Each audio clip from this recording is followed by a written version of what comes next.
So guys, April 2025 visa bulletin now. So guys, April 2025 visa bulletin is now available. So check natin guys kung ano yung mga final action date ng employment-based preference and family-sponsored preference.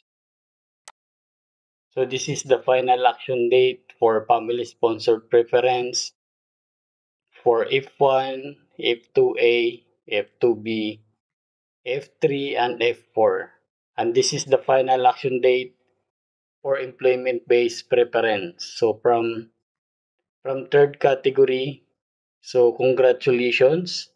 So congratulations, nag-move forward siya ng January 1, 2023. So in summary, for Visa Bulletin Fiscal Year 2025 Employment-Based Preference for Philippines, so this is our monitoring guys, no? So ito na yung recent final action date for AB3 category, January 1, 2023. So there